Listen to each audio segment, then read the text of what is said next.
اعوذ باللہ من الشیطان الرجیم بسم اللہ الرحمن الرحیم۔ ایام استقبال ماہ رمضان عظیم میں ہم پہنچ چکے ہیں، اور میں ہمیشہ حاضرین کے لیے اور وہ لوگ جو آئندہ میں میری آواز سنیں گے ان کے لیے کہتا رہتا ہوں، دو امور کے بارے میں کہتا ہوں کہ جس میں سے ایک واجب عینی ہے ہر وقت اور ہر آن، اور وہ امر منفی الکفایہ نہیں ہے، بس فعلاً وہ امر واجب عینی ہے، البتہ بما ہوا واجب کفائی ہے۔ اور اس میں سے جو واجب کفائی ہے، جیسے امیر المومنین علیہ السلام کا قول ہے ترویز لنفسہ، اور حضرت نے فرمایا جو کہ نہج البلاغہ میں بھی موجود ہے، فَإِنَّمَا هِيَ نَفْسِي أَرْوَزَهَا بِالتَّقْوَى، اور ایک جو ہے وہ تبلیغ اسلام ہے، البتہ اسلام صحیح، نہ یہ کہ محض اسلام اسمی ہو، جو خود رسالت مآب صلی اللہ علیہ وآلہ سے روایت ہے، فرمایا کہ لا يبقى اسلام الا اسمہ، کہ جس کا نام ہی صرف اسلام ہوگا، جیسے اسلامی ممالک، لیکن یہ دیکھنا پڑے گا کہ کیا اس میں قرآنی احکام جاری ہوتے ہیں، رسول اللہ صلی اللہ علیہ وآلہ کی سیرت کیا ان ممالک میں رائج ہے، کیا امیر المومنین علیہ السلام کی سیرت ان ممالک میں پائی جاتی ہے، کہ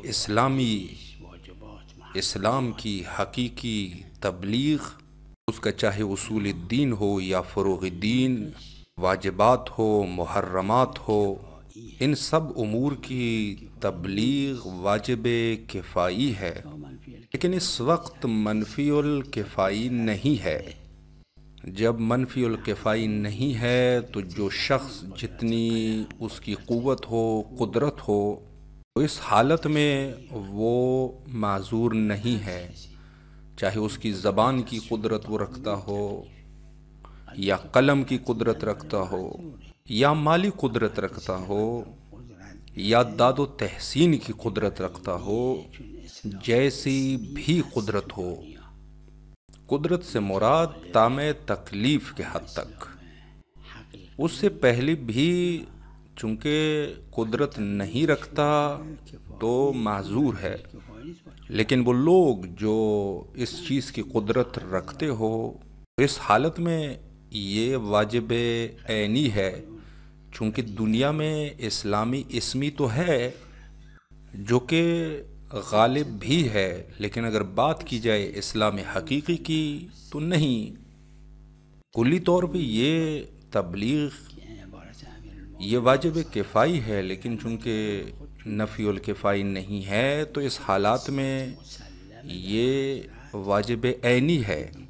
میں یہی دو عرائض آپ کی خدمت میں جو حاضرین ہے یا دوسرے لوگ، ان کو میں آپ کی خدمت میں عرض کرتا ہوں۔ ابتدا میں جہاں تک مسئلہ ہے ترویز نفس کا، ترویز جو کہ حضرت امیر المومنین علیہ السلام کے فرمان میں ہے، البتہ انہوں نے خود اس چیز کو اپنی طرف نسبت دی ہے، لیکن چونکہ حضرت کی عصمت مسلم ہے، اس عنوان سے یہ دوسروں کے لیے ہے، نہ خود امیر المومنین علیہ السلام کے لیے۔ انما ہی النفس عروضہا، عروض جو کہ اذلال کے معنی میں ہے، نفس جو کہ ہر شخص کے ساتھ ہے۔ قرآن مجید نے ارشاد فرمایا کہ ان نفس الامارۃ بالسوء، جو کہ اس میں مبالغہ کا صیغہ استعمال ہوا ہے، نفس انسان کے اوپر دباؤ ڈالتا ہے، جو بھی دنیا میں آیا اور گیا اور وہ جہنم کا اگر مستحق ہوا تو یہ سب نفس نے اس کے ساتھ کیا ہے۔ بہرحال اس نفس کو اذلال کی ضرورت ہے، ترویض کی ضرورت ہے، یعنی اس کو سرکوب کیا جائے۔ اس سرکش نفس کو قابو کرنا ہے اور اس کے سر پہ مارنا ہے تاکہ انسان کو یہ نقصان نہ پہنچا سکے، اس کی دنیا اور آخرت کو تباہ و برباد نہ کر سکے۔ پہلے اس روایت میں جو کہ معروف ہے، جیسے اصول کافی میں ہے اور دوسروں نے بھی اس کو نقل کیا ہے، امام صادق علیہ السلام سے روایت ہے۔ اس روایت کو میں پڑھوں گا، جس نے اس کو پڑھا ہوگا، دیکھا ہوگا یا نہ دیکھا ہوگا، اچھی بات ہے کہ ایک دفعہ اس کو تکرار کرے۔ ماہ رمضان عظیم کا مہینہ ہے اور ایک اچھی فرصت ہے، انسان کو کوشش کرنی چاہیے کہ حد اقل ماہ رمضان عظیم میں اس روایت پر عمل کرے۔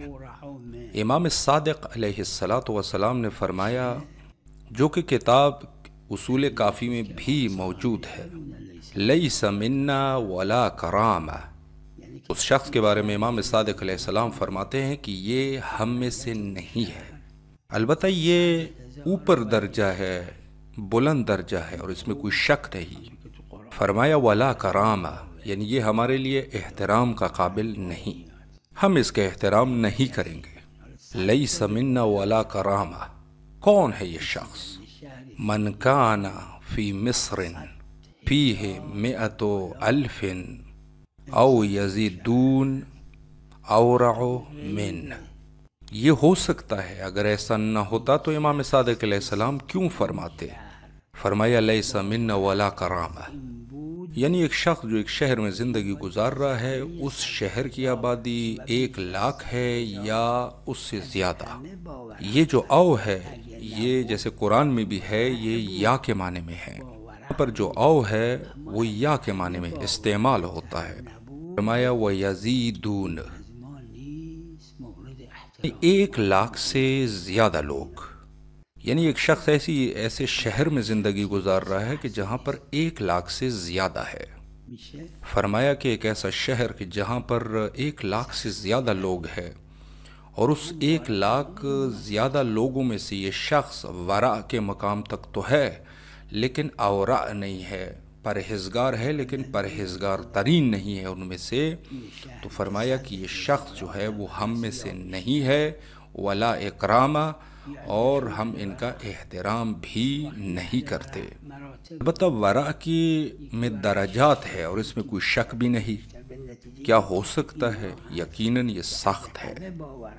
ماہ رمضان العظیم ایک اچھی فرصت ہے، اس چیز کا کیا امکان بھی ہے یا نہیں ہے؟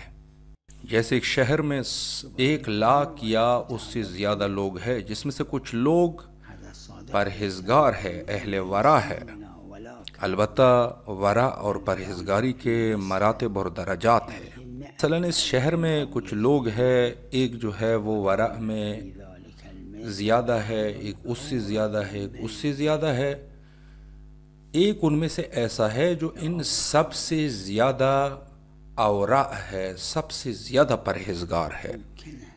مجھے کوشش کرنی ہے کہ میں وہ شخص ہو جاؤں جو اورع ہے، آپ بھی کوشش کریں کہ وہ شخص ہو جائے جو سب سے زیادہ پرہیزگار اور اورع ہے۔ البتہ کہ اس میں سے اورع ہے اس شہر میں، میں دوبارہ اس روایت کو پڑھتا ہوں، آپ ذرا دقت فرمائیں۔ امام صادق علیہ السلام نے فرمایا کہ لیس منا ولا کرامہ من کان فی مصر فیہ 100,000 ویزیدون وکان فی ذلک المصر احد اورع منہ۔ یہ مشکل ہے، نہایت ہی مشکل ہے، لیکن ہو سکتا ہے۔ ہمارے دو نہایت ہی شدید دشمن ہیں، ایک اس میں سے داخلی دشمن ہے جو کہ نفس ہے، ایک اس میں سے باہر کا دشمن ہے جو کہ شیطان ہے۔ اور اس کے مقابلے میں ہمارے پاس دو چیزیں اور ہیں جو نہایت ہی آپس میں دوست اور نہایت ہی دوست ہے. اس میں سے بھی ایک داخلی ہے جو کہ ملائکہ ہے، جو کہ انسان کے قلب میں ہے، انسان کے دل میں ہے. 25 ملائکہ ہر انسان کے دل میں موجود رہتی ہے. یہ ہمیشہ انسان کو اچھائی کی طرف راغب کرتی ہے. اور جو بحر ہے وہ اللہ کے نبی ہے اور آسمانی کتابیں. لیکن اس کے باوجود بھی وہ نفس ہمارا انسان پہ حاوی ہو جاتا ہے. آخر کیوں؟ قرآن مجید نے ارشاد فرمایا کہ اکثرهم لا یعقلون. آخر کیوں؟ البتہ نفس کے مقابلے میں مقاومت کرنا سخت ہے. البتہ یہ مقاومت ہو سکتی ہے، اور افسوس ہے کہ انسان مقاومت نہ کرے اور اس دنیا سے رخصت ہو جائے. وہ وہاں پر جا کر اس دنیا میں حسرت طولانی کا شکار ہو جائے. ایک اور روایت میں بھی وارد ہے، اور یہ روایت بھی حضرت امام صادق علیہ السلام سے ہے. فرمایا اغلق بابک، یعنی اگر انسان گھر کے دروازے کو بند نہ کرے تو کیا رات کو چور نہیں آئیں گے؟ اس کو اگر اس طریقے سے بند کر دیا جائے کہ چور نہ آ سکے تو یقیناً نہیں آئے گا. فرمایا اغلق بابک. البتہ اس روایت کے آگے پیچھے بھی عبارات موجود ہیں. فإن الشیطان لا یفتح بابک. اگر نفس ہمارا کو سرکوب کیا جائے تو وہ اندر سے باہر شیطان کے ساتھ رابطہ قائم نہیں کر سکتا، اور اس وقت نفس جو ہے آپ کے وجود کے دروازے کو نہیں کھول سکتا، چونکہ وہ سرکوب ہو چکا ہے، شکست کھا چکا ہے. حالت میں وہ دروازے کو نہیں کھول سکتا اور شیطان بھی اندر نہیں آ سکتا. لہٰذا ماہ رمضان عظیم ایک اچھی فرصت ہے، اور یہ زیادہ مشکل بھی نہیں ہے، صرف ایک ارادے کی ضرورت ہے. بعض چیزیں مشکل ہے، جیسے اخلاق کو اچھا کرنا مشکل ہے، لیکن خود اپنے نفس کو کنٹرول کرنا اتنا مشکل کام نہیں ہے. بس محض ایک ارادے کی ضرورت ہے. یہ اچھی فرصت ہے ماہ رمضان عظیم، اور میں سمجھتا ہوں کہ ہر انسان کو شروع کرنا چاہیے خود اپنے خانوادے سے. انسان کی بیوی بچے ہیں، کوشش کرے کہ انسان ان میں سے سب سے زیادہ اورا تر ہو جائے، پرہیزگار تر ہو جائے. ایک جو ہے وہ ایک خانوادے کا باپ ہے، یا ایک خانوادے کی ماں ہے، ایک خانوادے کا بیٹا ہے، یا ایک خانوادے کی بہو ہے، ایک جو ہے ایک خاندان کی بیٹی ہے، اس خاندان کا پوتا ہے. سب کو ملا کے 10 نفر ہے یا 20 نفر ہے، 30 لوگ ہے. کوشش کرے اس میں سے ہر ایک دوسروں کے بنسبت اورا تر اور پرہیزگار تر ہو جائے. یا اسی طریقے سے اگر خانوادی کی وسعت بڑھا دے اور مزید انسان کے رشتہ دار، تو یہ تعداد جو ہے 100 تک یا اس سے زیادہ، تو ان میں سے کوشش کرے کہ وہ سب سے زیادہ اورا تر ہو جائے. اگر پھر اس سے بھی زیادہ وسعت بڑھ جائے تو انسان کا قبیلہ ہے یا اس سے جو دور دور کے رشتہ دار ہے، ان میں سے سب سے زیادہ اورا تر ہو جائے. حضرت نے فرمایا کہ 100,000 او یزیدون، یعنی 100,000 یا اس سے زیادہ لوگ ہو جائے. حضرت نے کیا فرمایا؟ البتہ ان میں سے ایک ضرور پرہیزگار ترین ہیں. خدا اپنی مہربانی اور فیض پہ آ جائے تو کوئی مشکل نہیں ہے. مشکل ہماری طرف سے ہمیشہ ہوتی ہے، ہمارے خود کے نفس کو کنٹرول کرنا یہ مسئلہ ہے. بعض انسان جس کا جو دل چاہتا ہے اس کو انجام دیتا ہے. میں یہ نہیں کہتا کہ حرام کاموں میں، حلال کام ہے، لیکن اگر کوئی شخص کھانا چاہتا ہے تو ہر قیمت پر اس کھانے کو مہیا کرتا ہے. اسی طریقے سے اگر لباس پہننا چاہتا ہے تو ہر قیمت پر اس لباس کو مہیا کرتا ہے. سرکوب نفس کرنا ہے تو خود ان چیزوں پر بھی انسان کی توجہ ہونی چاہیے. ایک عالم دین تھا نجف اشرف میں، البتہ فقیہ تھے لیکن مراجع میں سے نہیں تھے. اس نے فقہ کی کتابیں کافی لکھی ہے اور میں ان کو دیکھ بھی چکا ہوں. ہمارے والد گرامی جب نجف اشرف میں مشرف تھے تقریباً 100 سال پہلے، تو وہ فرماتے تھے کہ میں اسی شخص کے پیچھے نماز پڑھا کرتا تھا۔ یہ جس نے لکھا وہ ایک اہل علم تھے۔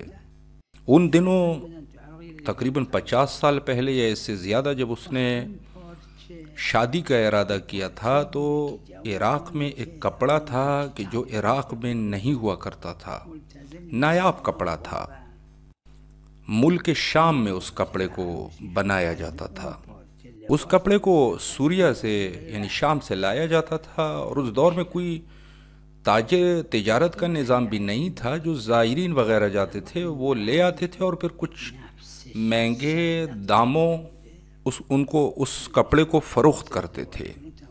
کیفیت یہ تھی کہ جو غیر اہل علم لوگ ہوتے تھے شادی کے موقع پر اس کپڑے سے شادی کا سوٹ تیار کیا جاتا تھا اور اس کو پہنا کرتے تھے اور اس کو پہنتے تھے۔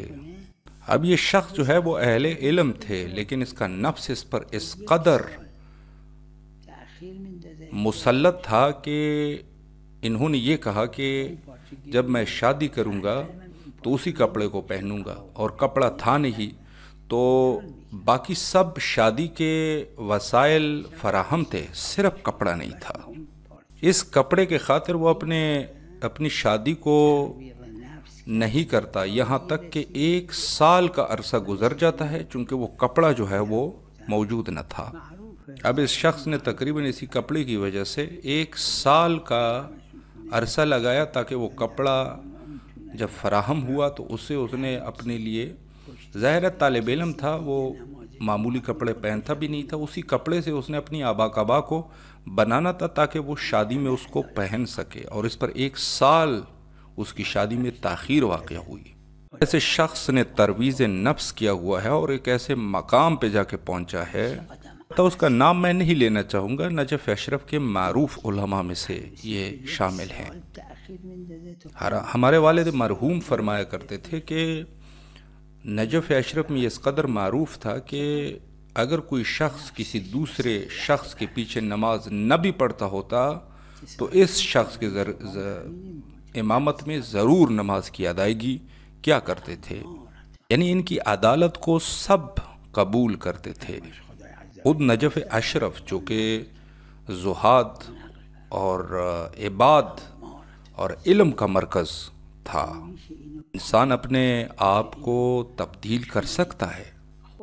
اب اسی شخص کی مثال لے لے کہ جس نے 1 سال تک صرف کپڑے کے لیے اپنی شادی کو متاخر کیا، تو اسے اندازہ آپ لگائیں کہ اس کا نفس اس کے اوپر کتنا زیادہ حاوی ہو چکا تھا۔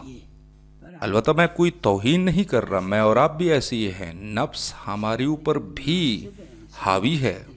جیسے ذات باری تعالیٰ نے قرآن میں فرمایا کہ ان نفس امارۃ بالسوء، البتہ اس کو شکست دینا ممکن ہے، آہستہ آہستہ۔ انسان جو ہے ایک کھانا آج کھانا چاہتا ہے، اس کو نہ کھائیں۔ ورع جو ہے وہ کیا ہے؟ ورع کا معنی ہے پرہیز کرنا، ہر اس چیز سے پرہیز کرنا جو انسان کے مناسب نہیں ہے، چونکہ انسان کو آخرت کے لیے خلق کیا گیا ہے، نہ اس دنیا کے لیے۔ معصوم علیہ السلام نے فرمایا کہ اس دنیا کی مثال ایک گزرگاہ کی مثال ہے کہ یہاں سے انسان گزر جاتا ہے۔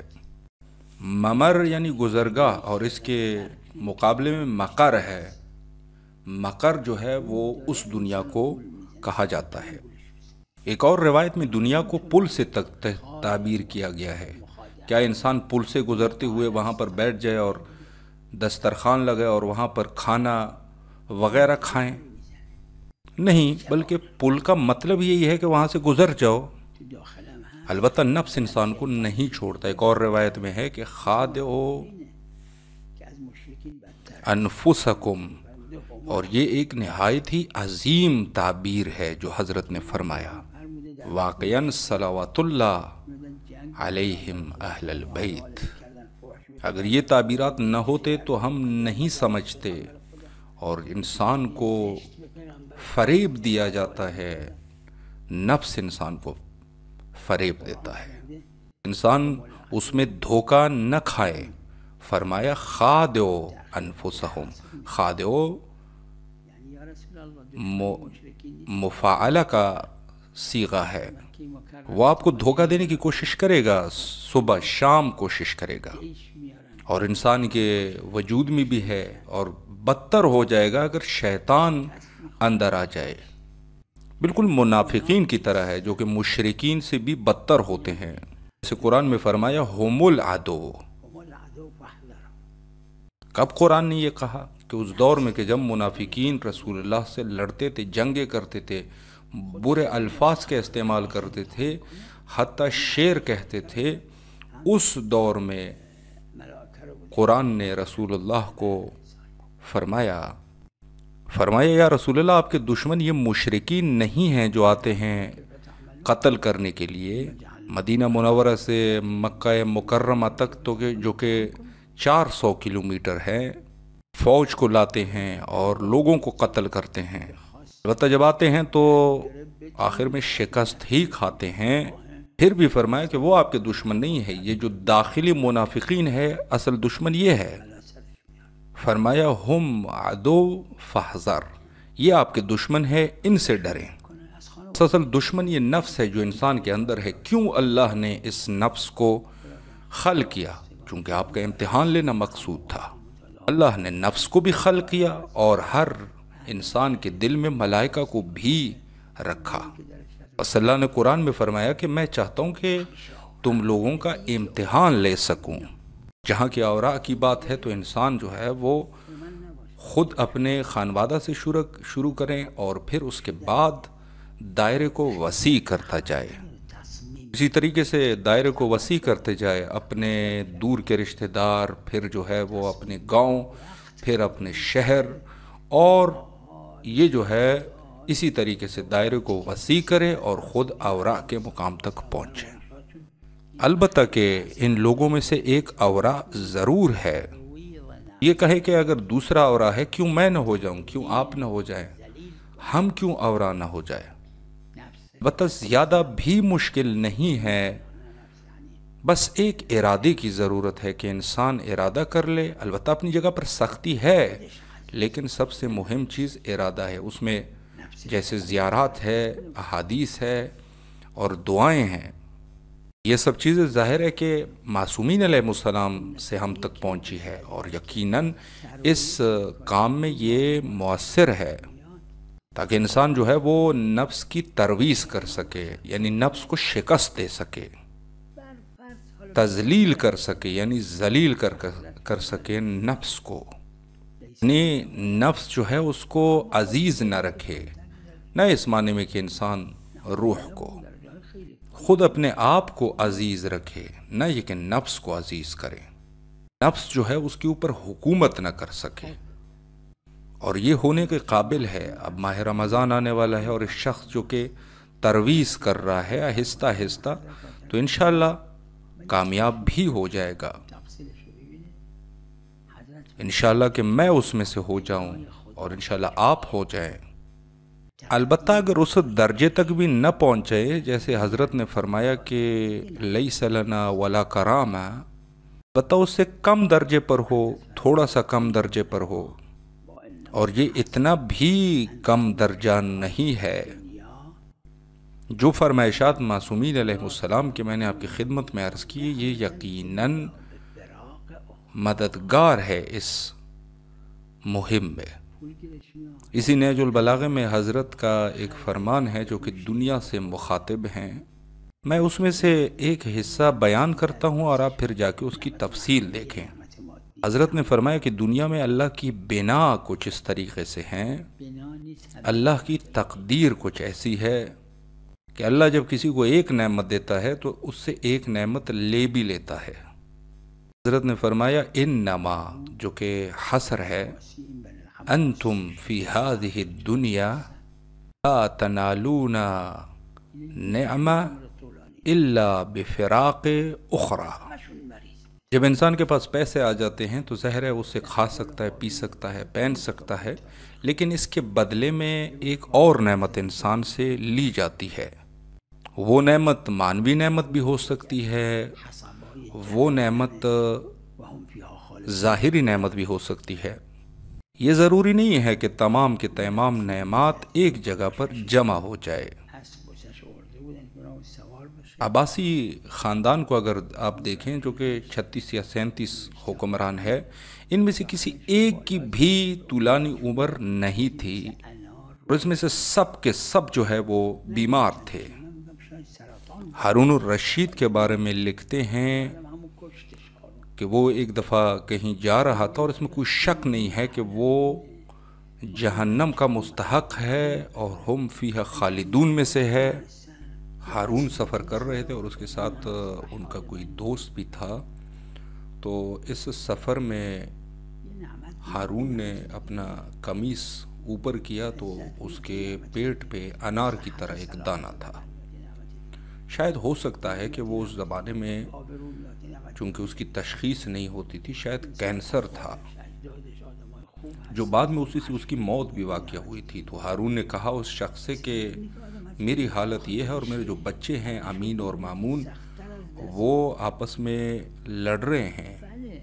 کہا کہ وہ جو کام کر رہے ہیں وہ میرے حالت کے مناسب نہیں ہے۔ بالکل ایسے ہی ہے کہ انسان کو ایک نعمت مل جاتی ہے، دوسری نعمت چلی جاتی ہے۔ عزت ایک نعمت ہے، یا دوسری نعمتیں ایک کے بدلے ایک نعمت چلی جاتی ہے ہاتھ سے۔ پیسے آ جاتے ہیں انسان کے پاس، ایک اور نعمت چلی جاتی ہے۔ صحت آ جاتی ہے، ایک اور نعمت چلی جاتی ہے۔ آباء و اجداد اچھے لوگ ہوتے ہیں، ان کے پاس اور ایک نعمت نہیں ہوتی۔ بس یہ ضروری نہیں ہے کہ ہر چیز جو انسان چاہے وہ ہو بھی جائے، بلکہ ایسا ہوتا ہے کہ اگر ایک چیز انسان کے پاس آ جائے تو دوسری چیز اس کے بدلے میں انسان کے ہاتھ سے چلی جاتی ہے۔ البتہ جو چیزیں ہونے کے لائق ہوتی ہے اس کو کرنا، انجام دینا، اس میں کوئی قباحت نہیں ہے جہاں تک ممکن ہو سکے۔ لیکن ایسا نہ ہو کہ جو چیزیں، مثال اس شخص کی جس کے ایک کپڑے کی وجہ سے اس نے پورے 1 سال تک اپنی شادی کو متاخر کیا، اور معاشرے میں بے شمار ایسی مثالیں موجود ہیں۔ مثال کے طور پہ ایک لڑکا اور لڑکی جو ایک دوسرے کو پسند کرتے ہیں لیکن ابھی شادی نہیں ہوئی ہوتی، کہ آپس میں اختلاف ہو جاتا ہے اور طلاق تک نوبت آ جاتی ہے۔ کیوں ایسا ہوتا ہے؟ کیا ایسا نہیں ہو سکتا کہ مثلا لڑکی اس چیز پر ناراض ہے لیکن ایک دفعہ کہے کہ چلو کوئی مسئلہ نہیں، بعد میں ہو جائے گا؟ اسی طریقے سے لڑکا بھی کہے کہ چلو کوئی مسئلہ نہیں۔ انسان کو چاہیے کہ اپنے آپ کو عادت دلائے بعض چیزوں کی۔ ایسا نہیں ہے کہ انسان کا جو بھی جی چاہے اس کو انجام دے، اس سے حالات بدتر ہو سکتے ہیں۔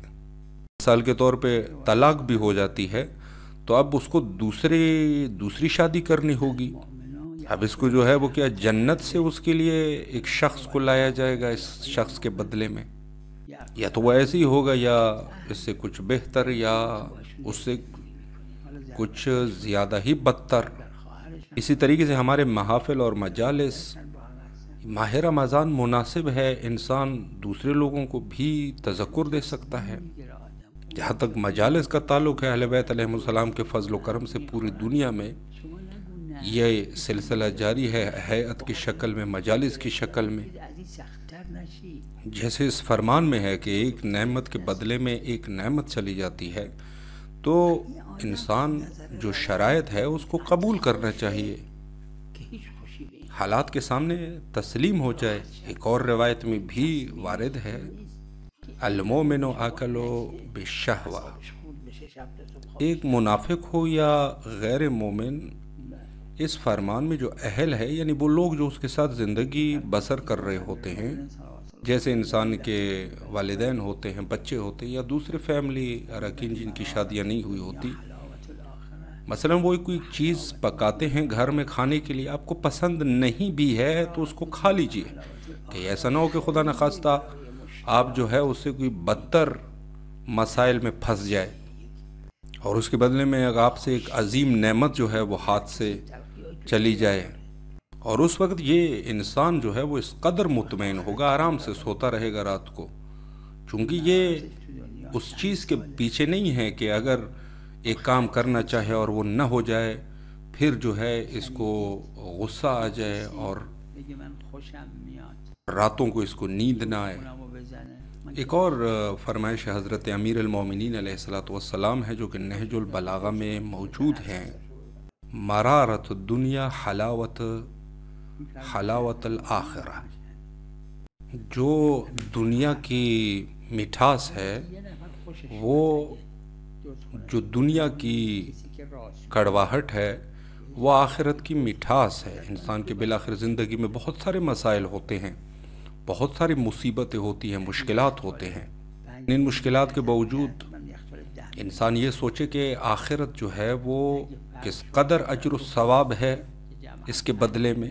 جو مرارہ ہے، کڑواہٹ ہے، یہ دنیا میں کتنے سال کے ہیں، کتنے سال کے لیے ہیں، اور آخرت کتنے سال کا ہے۔ کہ آپ نے سنا ہے کہ کوئی شخص نے یہ کہا ہو کہ مجھے بہت خوشی ہے، بہت اچھا لگ رہا ہے؟ میں نے تو نہیں سنا کہ کسی نے ایسا کہا ہو۔ مثلاً ایک چور جو ہے وہ انسان کے وسائل کو جو گھر میں ہے اس کو چوری کر کے لے جائے، یہ کس کو اچھا لگے گا؟ اس فرمائش حضرت امیر المومنین علیہ السلام کی جس کا معنی یہی ہے جس کو میں عرض کر رہا ہوں۔ البتہ ایک شخص ایسا بھی ہے کہ جس کو اگر چور جو ہے اس کے گھر سے ان کے سامان کو بھی چوری کرے پھر بھی اس کو اچھا لگے، وہ صرف وہی شخص ہے جو کہ سچ بولنے والا ہو۔ مثلاً کوئی اسے یہ کہے کہ اگر کسی چور نے آپ کے گھر کو سے چوری کر دی تو میں اس کے بدلے میں آپ کو 2 برابر دوں گا۔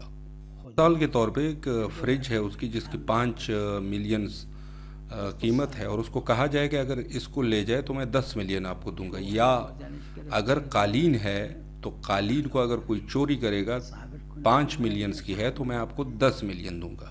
تو اب اس حالات میں یہ شخص جو ہے وہ خوش ہوگا یا ناراض؟ وہ شخص جو کہہ رہا ہے وہ سچا بھی ہے، یقیناً اس کے لیے خریدے گا، تو اس حالات میں یہ حتماً خوش ہی ہوگا۔ امیر المومنین علیہ السلام کی فرمائش ہے کہ مرارت الدنیا حلاوت الدنیا حلاوت الآخرہ۔ اس حالات میں یہ کوئی طے نہیں کر سکتا کہ اس دنیا کی مصیبت جو ہے وہ 10 برابر ہے، 100 برابر ہے، 1000 برابر ہے اس دنیا میں۔ یومن کان مقدارہ 50,000 سنہ، 1000 برابر ان لوگوں کی جس کی 50 سال کی زندگی ہو۔ اب جو یہ تلخی ہے کسی ایک خاتون کی جو اپنے شوہر کو وہ برداشت کر رہی ہے، ایک بیوی کو اپنے شوہر سے تلخی ہے تو اس کو چاہیے کہ اس کو تحمل کرے، خدا اس کے وہ کئی برابر جو ہے اس کو نیکی عطا فرمائے گا۔ بس کچھ صبر و تحمل کی ضرورت ہے۔ مثلا شوہر اپنی بیوی سے ناراض ہے، بچہ اپنے باپ سے ناراض ہے اور دوسرے فیملی اراکین، تو ان کو چاہیے کہ اس کو تحمل کرے، کہ ایسا نہ ہو کہ اس کے بدلے میں اس پر کوئی اور مشکل آن پڑے۔ تو ہو سکتا ہے اسے بھی سختر ہو، اور اسی طریقے سے والدین اپنے بچوں سے، بچے اپنے والدین سے جو کڑواہٹ رکھتے ہیں۔ کچھ سال پہلے میرے پاس ایک جوان آیا تھا اور وہ کہہ رہا تھا کہ میرے والد جو ہے میری والدہ کو ہمارے سامنے روز مارتا ہے۔ مثال کے طور پہ یہ ماں جو کہ اپنے شوہر کی تلخی کو برداشت کر رہا ہے اور راضی ہے، تو اس میں کوئی شک نہیں کہ یہ خوش بخت ہے۔ خدا اس کے لیے ضرور جبران کرے گا، 1000 درجے اس کے لیے جبران کرے گا۔ لیکن اگر اس کے مقابلے میں خاتون ہے جو اس شوہر کو چھوڑ کے کسی دوسرے شوہر کے پاس چلی جائے، اب اس کے لیے وہ شوہر جو ہے کیا اس سے بہتر ہوگا؟ اگر وہ شوہر اچھا بھی ہو تو خدا نخواستہ اس کو اگر فالج ہو جائے یا کوئی اور بیماری ہو جائے تو اب اس کی یہ بھی ذمہ داری ہے کہ اس کو بھی سنبھالے۔ مثال کے طور پہ جیسے حضرت امیر المومنین علیہ السلام کے فرمائشات میں سے تھے، خلاصہ یہ ماہ رمضان عظیم ایک اچھی فرصت ہے ان سب چیزوں کے لیے، اور یہ جو ہے یہ واجب عینی ہے۔ خود جو حضرت نے فرمایا ورع کے بارے میں، تو ورع خود جو ہے وہ محرمات میں سے ہے۔ ایک ایسا شخص ہے جو ہر روز دنوں کے حساب سے حرام انجام دیتا ہے، دوسرا شخص ہے جو سال میں ہفتوں کے برابر حرام کو انجام دیتا ہے، اور ایک جو ہے وہ مہینوں کے اعتبار سے حرام انجام دیتا ہے، جیسے سال میں 12 مہینوں پر 12 حرام انجام دیتا ہو۔ یہ اس قسم کی اورا ہے کہ اورا میں کہ جو اس شخص کے بنسبت جو ہفتے میں ایک حرام انجام دیتا ہو، اور یہ ایک اور شخص ہے جو اسے کم انجام دیتا ہو۔ اورا البتہ صرف محرمات میں نہیں ہے، یہ اس کی کم تر مقدار ہے، وگرنہ محرمات کے علاوہ مستحبات اور دوسری چیزوں میں بھی ورا موجود ہے۔ ایک شخص ہے جو نماز تہجد کو ادا کر رہا ہے، کیا یہ ورا نہیں ہے؟ یقیناً ورا ہے، اعلیٰ درجے کا ورا ہے۔ ایک شخص ہے جو مکروہات کو انجام نہیں دیتا، کیا یہ ورا نہیں ہے؟ کیوں نہیں، یہ سب جو ہے وہ ورا کے اعلیٰ درجات ہے۔ اور ایک شخص جو ہے جو اورا کے مقام تک پہنچنا چاہے تو اس شہر میں جتنے لوگ بھی زندگی گزار رہے ہو ان سے سب سے زیادہ پرہیزگار ہونا پڑے گا۔ یہ مشکل ضرور ہے لیکن ناممکن نہیں، ہو سکتا ہے۔ پروردگار عالم کے دربار میں دعا گو ہے کہ اللہ ہمیں بھی توفیق دے، مجھے توفیق دے کہ میں اورا کے مقام تک پہنچ سکوں، اور آپ کو بھی تک توفیق دے کہ آپ اورا تک پہنچ سکیں، یا دوسرے لوگ جو مجھے سن رہے ہیں سب کو اورا کی توفیق عنایت فرمائے انشاءاللہ۔ انسان کو چاہیے کہ اللہ کے دربار میں دعا کرے کہ اللہ ان کو یہ توفیق دے، معصومین علیہم السلام سے دعا کرے، درخواست کرے کہ ان کو یہ دے، معصومین علیہم السلام سے درخواست کرے کہ اللہ نے جو تفضل کیا ہوا ہے ان کے اوپر وہ ہمیں یہ توفیق دے، اور اس میں کوئی قباحت نہیں ہے۔ صرف فرمایا کہ خالق اور رازق یہ ہمیں صرف نہ کہیں، جو دوسری چیزیں ہیں وہ کیوں نہ کہے۔ انسان جو ہے وہ معصومین علیہم السلام سے اپنے حاجتوں کو طلب کرے، اللہ نے ان کو باقی سب امور دیے ہوئے ہیں اور وہ ان سے طلب کیا جا سکتا ہے اور وہ دیتے ہیں۔ یہ اس میں سے واجب عینی ہے اور پورے سال یہ واجب عینی ہی رہتا ہے۔ بہرحال ماہ رمضان عظیم تمام مقتضیات کے لیے ایک مناسب مہینہ ہے، اور جس طریقے سے زیارات ہے، دعائیں ہیں جو دوسرے مہینوں میں ہے تو ماہ رمضان عظیم میں بھی ہے۔ دوسرا مسئلہ تبلیغ کا مسئلہ ہے، جس کے بارے میں مقرر قرآن مجید میں ارشادات موجود ہے۔ حضرت رسالت مآب صلی اللہ علیہ وآلہ نے ارشاد فرمایا، حضرت امیر المومنین علیہ السلام نے اور حضرت زہرا سلام اللہ علیہ کے فرمائشات میں بھی موجود ہے، اور اسی طریقے سے باقی ائمہ اطہار علیہ السلام کے فرمائشات بھی اس کے بارے میں موجود ہیں۔ قرآن میں ذات باری تعالیٰ نے فرمایا کہ البلاغ المبین، فرمایا کہ ان کو بولو، یہاں تک بولو کہ کل خدا کی طرف سے حجت جو ہے اس شخص کے اوپر تمام ہو جائے۔ لعل یکون للناس علی اللہ حجہ، کل کو یہ شخص یہ نہ کہہ سکے کہ خدایا میں صحیح طریقے سے نہیں سمجھا، امر بالمعروف کرتے ہیں، نہی عن المنکر کرتے ہیں، اس طریقے سے یہ کریں کہ جو مخاطب ہے وہ اس پر یقین کر لے۔ یہ وجوب کے مقدمات میں سے ہے اور یہ خود بھی واجب ہے۔ اگر کوئی چیز واجب ہے تو ظاہر ہے کہ اس کے مقدمات بھی واجب ہو جاتے ہیں۔ واجب عقلی ہے، البتہ واجب ہے۔ فرمایا البلاغ المبین۔ آج کے اس ایام میں باقی ایام جو گزشتہ ادوار گزرے ہیں اس کے بنسبت اللہ پر زیادہ تہمتیں لگائی جاتی ہے۔ کیا خدا کا دفاع کرنا واجب کفائی نہیں ہے؟ یقیناً ہے۔ منفی الکفایہ ہے؟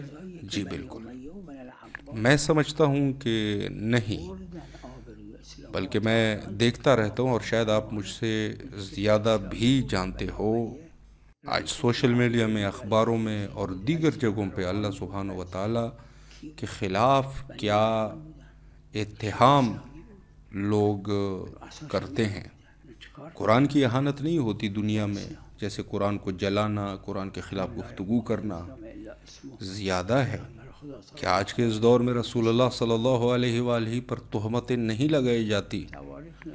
اس دور میں کہ جب اصحاب میں سے کون منافقین رسول اللہ صلی اللہ علیہ وآلہ پر تہمتیں لگاتے تھے، اور آج بھی یہ سلسلہ جاری ہے، چاہے وہ نیوز پیپر میں ہے، چاہے وہ سوشل میڈیا پہ ہے اور دیگر جگہوں پہ، اور وہ نسبت رسول اللہ صلی اللہ علیہ وآلہ پر جو بری نسبتیں ہیں آج کیے جاتے ہیں، لگائے جاتی ہیں وہ تہمتیں، چاہے اس دور کا کہ منافقین جو اصحاب میں سے منافقین تھے، یا اس کے بعد اور آج تک جو منافقین ہیں جو تہمتیں لگاتے ہیں۔ امیر المومنین علیہ السلام پر آج کے اس دنیا میں کیا تہمتیں نہیں لگائی جاتی؟ بعض تعبیرات میں نے خود دیکھے ہیں، لیکن میں نہیں چاہتا کہ ان غلط تعبیرات کو میں یہاں پہ آپ کے لیے نقل کروں۔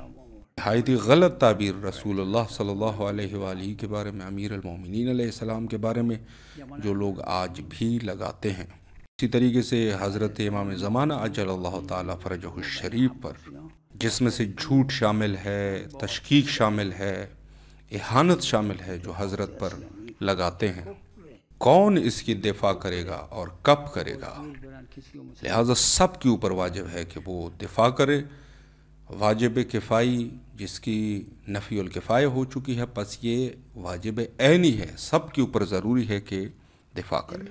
اور حتی دنیا میں یہ چیزیں زیادہ ہے، پر ہے دنیا، اور اس چیزوں کا سرچشمہ یقیناً بنو عباس اور بنو امیہ تھے، جو آج بھی موجود ہے کتابوں میں اور دوسری جگہوں پہ۔ ان کی بات ہو جائے، وہاں پر حاکم معاویہ ہے، یزید ہے، مروان جیسے لوگ ہیں، خود اس قسم کے لوگ، اور حکومت بھی، ملک بھی کون سا ملک تھا؟ ایک اسلامی ملک، رئیس اور اس کے حکمران یہی لوگ تھے۔ انہوں نے کیا کیا؟ ان کی حکومت اسلام پہ تھی، لیکن کون سا اسلام؟ وہی اسلام جو رسول اللہ نے فرمایا تھا کہ صرف اسم کا اسلام ہوگا، نام کا اسلام ہوگا۔ نقل کرتے ہیں کہ اصحاب امیر المومنین علیہ السلام میں ایک شخص معاویہ کے پاس گیا، تو معاویہ نے اسے کہا کہ آپ قرآن پڑھنا جانتے ہیں؟ تو انہوں نے فرمایا کہ ہاں۔ تو انہوں نے کہا چل پڑھ۔ تو انہوں نے کہا کہ اذا جاء نصر اللہ والفتح، اور اس آیت پر جب آئے تو انہوں نے کہا کہ وَيَخْرُجُونَ مِن دِينِ اللَّهِ۔ تو معاویہ نے اعتراض کر دیا کہ یہ یخرجون نہیں ہے، یدخلون ہے، سیدخلون۔ تو انہوں نے کہا کہ یہ زمانے رسول اللہ میں سیدخلون تھا، لیکن اب تیرے زمانے میں جو ہے یہ یخرجون ہے، اور انہوں نے سچ بھی کہا تھا۔ کون تھا جس نے معاویہ کے دور میں اسلام لایا تھا؟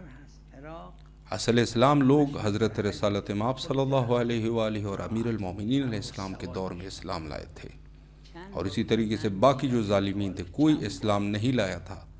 اما یہ کہ بزور بازو لوگوں کو اسلام پہ مجبور کیا گیا تھا، اور حتی ان کا نام بھی انہوں نے فتوحات اسلام لکھا ہے۔ یہ در حقیقت فتوحات نہیں تھے، یہ کفر تھا۔ وہ کفر ہی کہیں گے کہ اگر کسی کو بزور بازو جا کے اس کو مسلمان کیا جائے، یعنی اس کو مجبور کیا جائے۔ ماہ رمضان میں جس میں اچھا امکان ہے تبلیغ کی جا سکتی ہے، اس میں مجالس زیادہ ہوتے ہیں، تو اسی ایام میں ہم کر سکتے ہیں کہ ان چیزوں کو اسلام اصلی سے جدا کیا جائے، اور یہ جو ہے وہ واجب عینی ہے یہ تبلیغ کرنا۔ حتیٰ یہ جو واجبات کے مقدمات ہے، ذات خود وہ مقدمات بھی واجب ہے، اور یہ خود مقدمات وجوب ہے۔ اس کو جو ہے آپ چاپ کر سکتے ہیں، دیکھ سکتے ہیں، یا اگر نہیں ہے تو ان کو چاپ دیا جائے، یا خود انٹرنیٹ پہ اس کو دیکھ سکتے ہیں۔ اور ایک جگہ پر تحریر کرتے ہیں کہ معاویہ نے مسلم نامی ایک شخص کو بھیجا، اور وہاں پر مسلمان تھے، ایک ہی دن میں 30,000 لوگوں کو قتل کر دیا، اور اس دور میں کہ جب مسلمان بھی کم تھے، اور اس کے باوجود انہوں نے اتنے سارے لوگوں کو قتل کر دیا، اور یہ کوئی ایک یا دو تاریخ میں نہیں لکھا ہوا، بھرا پڑا ہے۔ تو ان کا جرم کیا تھا؟ کیا یہ مجرم تھے؟ نہیں، یہ صرف وہ لوگ تھے کہ جو معاویہ کو پسند نہیں کرتے تھے یا ان کے سیاست کو پسند نہیں کرتے تھے، جس کی وجہ سے معاویہ نے ان لوگوں کو قتل کر دیا تھا، محض یہ کہ انہوں نے کسی جگہ پہ جا کے احتجاج کیا تھا۔ عراق جیسے اس زمانے میں مزرعہ اور کھیتی باڑی کے لیے مشہور تھے، پورا علاقہ کھیتی باڑی تھا۔ معاویہ نے اپنے اختلافات کی بنا پر کئی دفعہ میں نے اس کو جو ہے مختلف جگہوں پہ پڑھا ہے کہ وہاں پر لوگوں کو بھیج دیا جاتا تھا، لوگوں کو قتل کرتے تھے یہ لوگ جو معاویہ کی طرف سے بھیجے ہوئے ہوتے تھے، اور جو کھیتیاں تھیں ان کو جا کے آگ لگا دیتے تھے۔ جبکہ اس کے برعکس امیر المومنین علیہ السلام اور حضرت رسالت مآب صلی اللہ علیہ وآلہ حتیٰ لوگوں کو اجازت تک نہیں دیتے تھے کہ کفار سے ایک درخت کو جو ہے وہ لے لیں، اور یہ اس قدر ظالم تھے کہ حتیٰ لوگ ڈر کے مارے اپنے گھروں کو بند کر دیتے تھے، اور یہ ان کے اوپر معاویہ کے اہلکار گھر گرا دیتے تھے، اور اسی میں وہ جاں بحق ہو جاتے تھے، اور اس حکومت کو اسلامی حکومت بھی کہا کرتے تھے۔ متوکل عباسی کے بارے میں کہتے ہیں کہ کسی جگہ پر اس کے خلاف احتجاجات ہوئے تھے، تو ایک شخص تھا، طاغوت صفت شخص، جس کا نام بغا تھا، اس شخص کو وہاں بھیجا گیا ان لوگوں کے قتل کے لیے۔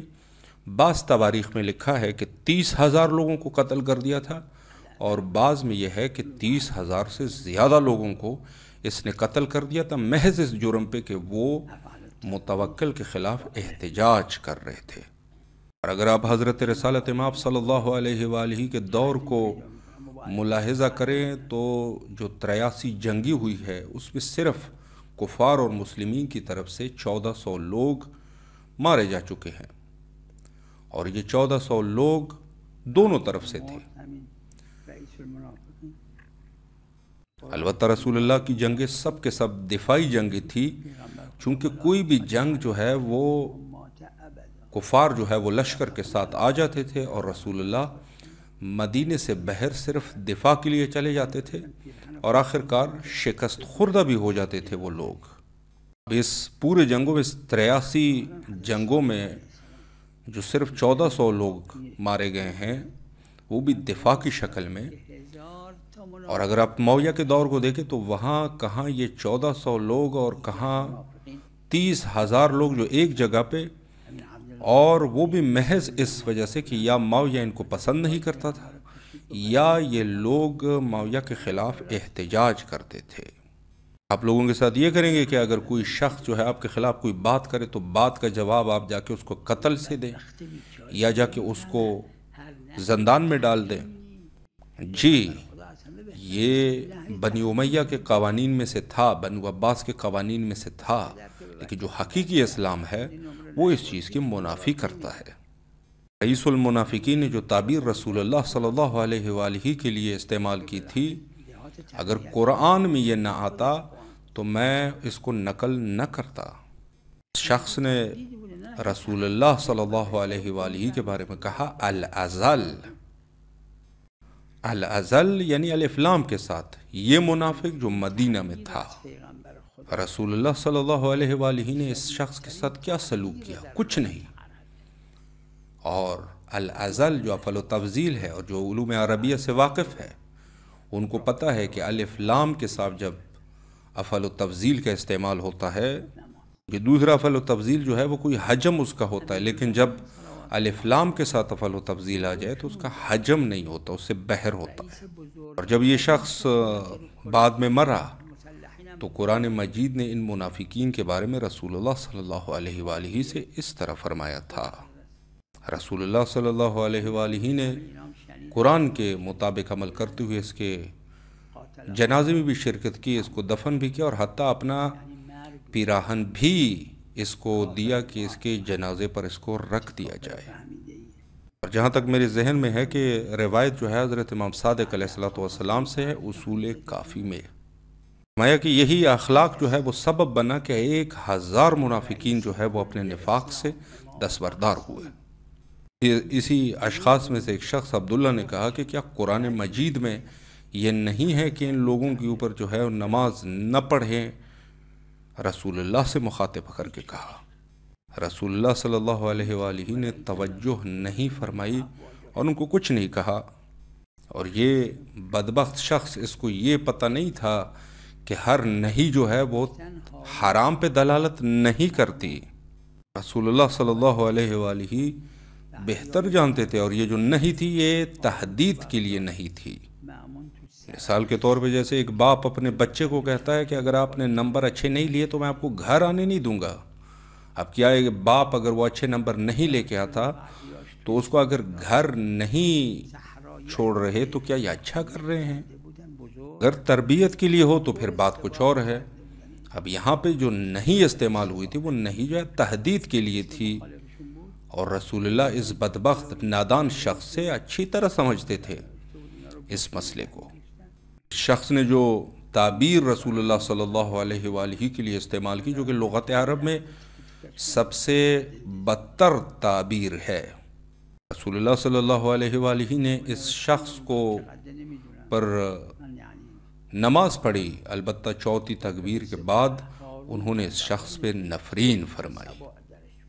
امیر المومنین علیہ السلام کی حکومت جو قرۂ زمین میں سب سے عظیم حکومت تھی، سب سے بڑی حکومت تھی، مسلح بھی اس میں موجود تھے، لیکن ایک شخص جس نے یہ آواز بلند کی کہ اس کے اوپر موت ہو، اور اس شخص نے گستاخی کی، بعض صحابہ نے کہا کہ ہم اس کے ساتھ روبرو ہونا چاہتے ہیں، تو حضرت نے اجازت نہیں فرمائی۔ اسلام حقیقی یہ ہے کہ جہاں پر مسلمین کے حاکم کو برا بلا کہا جا سکے، حتیٰ ان کے اوپر نفرین کرے، ان کے اوپر کافر کا لفظ استعمال کرے، اور اس کے بدلے میں، اس اہانت کے بدلے میں وہ کچھ بھی نہ کہے۔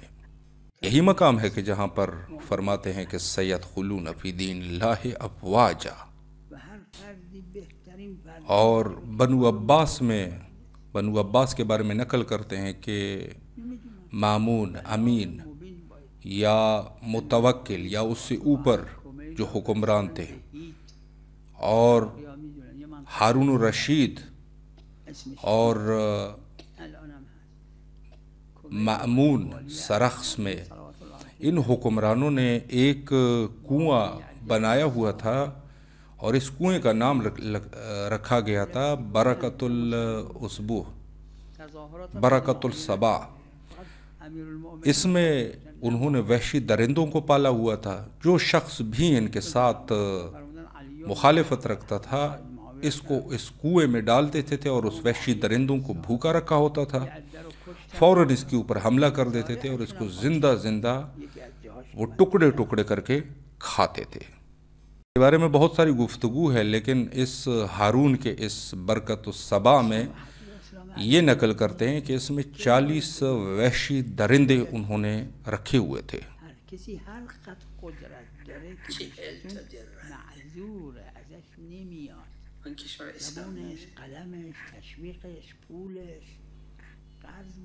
اور حتیٰ آج کی کتابوں میں بھی موجود ہے کہ جہاں پر عصر ہارون الرشید کو عصر ذہبی کہتے ہیں، یعنی سونے کا زمانہ، عصر طلائی، کیا اسی کو آپ جو ہے وہ سنہری زمانہ کہیں گے؟ اس ظالم کو رئیس کہتے ہیں، خلیفہ کہتے ہیں۔ اب اس کو اسلامی بھی کہتے ہیں، جی وہی اسلام جو صرف نام کا اسلام ہے، الف سین لام الف میم۔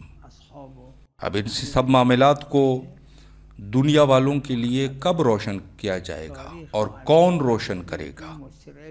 آج جو ہے وہ بہترین روز ہے ہمارے پاس کہ یہ جو وسائل اور امکانات مومنین کے پاس ہے، کم و بیش اس سے استفادہ کر سکے۔ ہر شخص کے اوپر یہ واجب ہے، چونکہ واجب کفائی تو یہ ہے نہیں، مسئلے میں بلاغ المبین ہونا چاہیے۔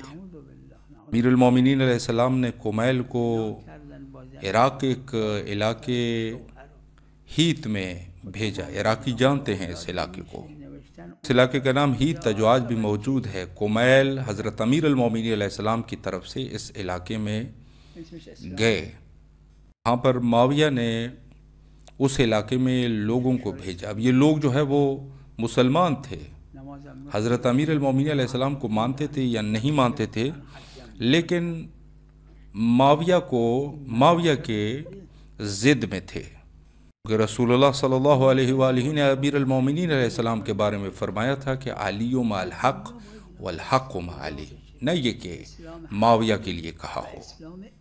معاویہ نے وہاں لوگوں کو بھیجا اور وہاں کے لوگوں کو قتل کر دیا، اور جو ان کی کھیتیاں تھیں ان کو بھی زیر آتش کر دیا۔ اس میں سے ایک منطقہ میں نے خود دیکھا ہے۔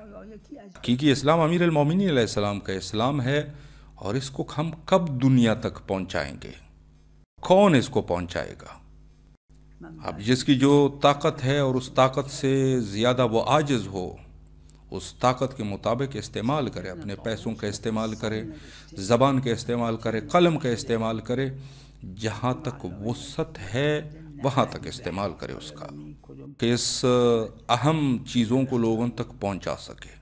یہ زمانہ جہالت، اندھیروں اور کفر کا زمانہ تھا، بس انسان کے لیے مناسب نہیں ہے یہاں پہ کہ کچھ اور تعبیرات اس میں کرے، کیونکہ یہ خود انسان اور انسانیت کے مناسب نہیں ہے۔ اس کو جو زمانہ سنہری زمانہ کہا گیا ہے، کیا یہ سنہری زمانہ تھا؟ امام حسین علیہ السلام کی شہادت کے بعد اہل مدینہ نے ایک احتجاج کیا تھا، یزید نے مسلم بن عقبہ کو وہاں بھیجا ان لوگوں کی سرکوبی کے لیے، اور بعد میں اس شخص کا نام مسلم سے مصرف کر دیا تھا، یعنی اس نے گویا کہ اسراف کر دیا تھا وہاں پہ۔ وہاں اہل شام کے اس لشکر نے اس شخص کی قیادت میں وہاں ان کے مال کو، جان کو، سب چیزوں کو لوٹ لیا، اور نعوذ باللہ شوہردار خواتین کے ساتھ زنا کی، غیر شوہردار کے ساتھ زنا کی۔ سب زنائیں جو ہے اسے بچے تو نہیں پیدا ہوتے، لیکن اس کے باوجود بھی لکھتے ہیں کہ 1000 حرامی بچے وہاں پر اس زنا کے اثر میں پیدا ہوئے۔ اب اس کو آپ اسلامی ملک کہیں گے، حالانکہ یہ لوگ جو ہے ظلم کے ساتھ ساتھ نماز، روزہ، حج اور باقی فرائض کو بھی انجام دیتے رہے۔ یہ کام جو ہے، جو تبلیغ کا کام ہے، یہ منفی الکفایہ نہیں ہے، یہ واجب عینی ہے۔ بس لوگوں تک ضروری ہے کہ اس اسلام اصلی اور اسلام اسمی کے فرق کو لوگوں کے لیے واضح کر دیا جائے، جو تعبیر رسول اللہ صلی اللہ علیہ وآلہ نے استعمال فرمائی تھی۔ فرمایا لا یبقى من الاسلام الا اسما۔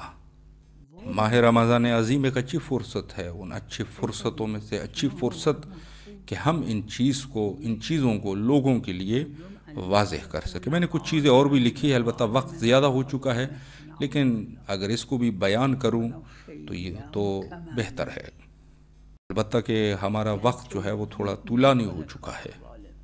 سید ابن طاؤس نے اس کو مفصل لکھا ہے، میں اس میں سے کچھ نکتے آپ کی خدمت میں بیان کرنا چاہوں گا۔ مجلسی نے جلد نمبر 90 بہار الانوار میں لکھا ہے، میں دیکھوں کہ یہ کس چاپ میں ہے، جو کتاب میرے پاس موجود تھی فصل چند صفحوں میں اس کو نقل کر چکے ہیں۔ امام صادق علیہ السلام کی روایت کے مطابق کہ انسان کو اس ماہ رمضان میں چاہیے کہ جو آورہ ہو جائے۔ طاؤس نے یہ لکھا ہے کہ کون سی چیزیں ہیں جو دعا کی استجابت میں رکاوٹ ڈالتے ہیں، اور کون سی چیزیں ہیں جس سے دعا مستجاب ہوتی ہے۔ دعا کے لیے اول شرط یہ ہے کہ جو دعا خود مانع نہ ہو۔ اللہ سبحانہ و تعالیٰ نے فرمایا کہ ادعونی استجب لکم، یہ سب جو ہے وہ مقتضیات ہے، اگر یہ معنی ہوتے تو پھر مقتضی جو ہے اس کے اوپر اثر نہ کرتا۔ انسان جو ہے وہ دوا تو کھا رہا ہے، لیکن اس کے جو مقتضیات ہے وہ جو ہے اس کا استعمال نہیں کر رہا، تو یہ شخص کبھی ٹھیک نہیں ہو سکتا، چونکہ دوا کے لیے جو چیزیں ضروری ہے اس کی یہ رعایت نہیں کر رہا۔ ان چیزوں سے دعا مستجاب نہیں ہوتی۔ سید ابن طاؤس نے ان میں سے یہ کچھ جو ہے وہ تحریر فرمائے ہیں۔ ابن طاؤس نے کتاب دعوات میں یہ لکھا ہے، اس پر جو ہے وہ آپ مراجعہ بھی کر سکتے ہیں۔ اس میں سے پہلی وجہ یہ ہے کہ انسان جو ہے وہ ظالم نہ ہو۔ ایک دفعہ حاکم ظالم ہے، ایک دفعہ شوہر اپنے بیوی کے اوپر ظلم کر رہا ہے، یا برعکس بیوی جو ہے وہ ظالم ہے۔ ایک دفعہ جو ہے وہ والدین ظلم کر رہے ہیں، ایک دفعہ اولاد ظالم ہے، ایک دفعہ بیچنے والا شخص جو ہے وہ ظالم ہے، یا ایک دفعہ خریدنے والا شخص ظالم ہے، ایک دفعہ جو ہے وہ استاد ظالم ہے، یا ایک دفعہ جو ہے وہ شاگرد ظالم ہے۔ اس میں سے ایک یہ ہے کہ یہ شخص جو ہے وہ ظالم نہ ہو۔ اب یہ جو ہے وہ کب اس کی تبلیغ ہوگی؟ ماہ رمضان ایک اچھا مہینہ ہے، ایک اچھی فرصت ہے۔ دوسری چیز یہ ہے کہ کسی ظالم کے ظلم کی توجیح کرے، خود ظالم نہیں ہے، اس کی توجیح کر رہا ہے۔ البتہ میں یہ کہوں گا کہ یہ لوگ زیادہ نہیں ہے، لیکن افسوس کم بھی نہیں ہے جو اس قسم کے کام انجام دیتے ہیں۔ اب وہ یہ سوچتے ہیں اگر اس کے ظلم کی توجیح نہ کی جائے تو یہ شخص جو ہے وہ مر جائے گا، تو خدا کرے کہ وہ جہنم میں واصل ہو جائے۔ ظلم اور ظالم کی توجیح کرنا، مثلا ایک شوہر ہے بیوی پر ظلم کر رہا ہے، ایک شخص تیسرا شخص اس میں سے توجیح کر رہا ہے کہ اگر ایسا نہ ہو تو ایسا ہو جائے گا۔ برعکس ایک خاتون اپنے شوہر پہ ظلم کر رہی ہے، تیسرا آدمی آ کے اس کی توجیح کر رہا ہے۔ خود یہ شخص ظالم نہیں ہے، لیکن کسی دوسرے ظالم کی ظلم کو توجیح کر رہا ہے۔ یہ مانع ہو جاتی ہے استجابت دعا میں۔ اور تیسرا یہ ہے کہ اس شخص کے مانند کہ جب وہ اپنے پول کو، پیسوں کو مصادرہ کرتا ہے اور پھر کہتا ہے خدا میرے پیسے واپس پلٹا دے، حالانکہ جب یہ خود وزیر تھا تو انہوں نے بھی لوگوں کے پیسے روکے ہوئے تھے، اس کا مصادرہ کیا ہوا تھا۔ اس قسم کے لوگوں کی بھی دعائیں قبول نہیں ہوتی۔ آج جو ہے یہ مظلوم ہے، کہہ رہا ہے کہ خدایا میں مظلوم ہوں، لیکن گزشتہ زمانے میں یہی ظلم اس نے دوسروں کے حق میں بھی کیا تھا۔ چوتھی چیز یہ ہے کہ ہمارا کھانا پینا، یہ سب چیزیں جو ہے وہ محرمات سے پاک ہو۔ ضروری ہے کہ وہ حرام نہ کھائیں، یا کوئی ایسی چیز نہ کھائے کہ جس کے اوپر حرام کا شبہ ہو کہ ہو سکتا ہے یہ حرام ہو۔ اس میں ایسی چیز ہے کہ جو فقہا اس میں نظر دیتے ہیں، نہ یہ عام لوگ، کہ ایک ایسی چیز جس کو یہ کہہ رہا ہے کہ میں نے اس کو حلال کے ذریعے سے حاصل کیا ہے، یعنی اس میں شبہ جو ہے وہ حرام کا موجود ہے کہ ہو سکتا ہے حرام ہو۔ اگر مطابق بالواقع ہو جائے تو یہ شخص جو ہے وہ معذور اس میں نہیں ہو۔ ان سب چیزوں کو انسان پڑھے اور دوسرے لوگوں کو بھی اس کی تعلیم دے۔ پروردگار کے دربار میں دعا گو ہے کہ اللہ مجھے اور آپ سب کو اسی ماہ رمضان کی برکت سے ہمارے توفیقات میں اضافہ فرمائے انشاءاللہ۔ صلی اللہ علی محمد وعلی الطاہرین۔